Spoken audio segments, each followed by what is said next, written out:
Quand j'ai entendu ça, j'ai cru à une blague dans un premier temps, parce qu'effectivement, on vous propose, vous avez dit d'ailleurs, Laurence, livret A. Livret A militaire. Oui, c'est ce qu'on présente ça comme ça. Pas du tout, le livret A, effectivement, le capital est garanti. Il y a même un taux d'intérêt garanti. Bon, il n'est pas très élevé, mais au moins c'est déjà ça de gagner. Là, il n'y a rien de garanti. Rien. Même pas le capital. En fait, c'est un investissement que vous faites dans une entreprise, si vous préférez, qui va être gérée donc, par BPI France ou autre. Donc des gens sérieux.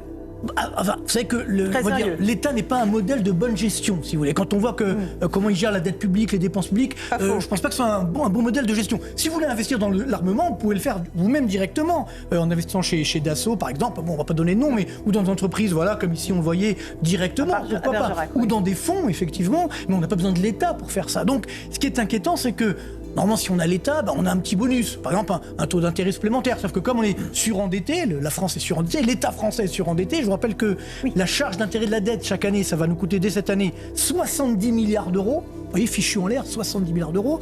Donc, évidemment, on n'a pas posé de taux d'intérêt. Et surtout, le capital n'est pas garanti.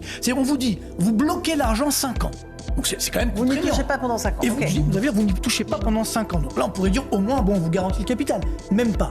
Donc ça me rappelle beaucoup l'affaire Eurotunnel, vous vous souvenez, c'est-à-dire dans les années 80.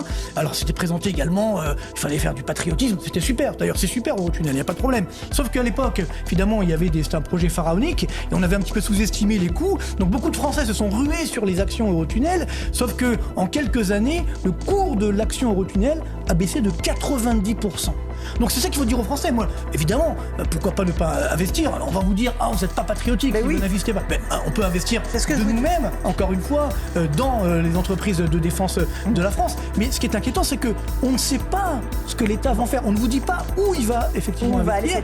Est-ce qu'il va investir dans les autres entreprises? On sait qu'aujourd'hui, par exemple, les entreprises françaises ont du mal à produire en France. Comment va-t-il faire? Et puis parallèlement, donc je termine sur ça, quand on a effectivement l'argent bloqué 5 ans, on peut espérer un minimum de rendement, ce qui n'est pas non plus le cas aujourd'hui. Donc, les derniers points, l'État aurait pu nous faire un petit cadeau fiscal. Alors, dire, voilà, on réduit, mais même pas. Donc, il n'y a rien. Éric Nolot, comment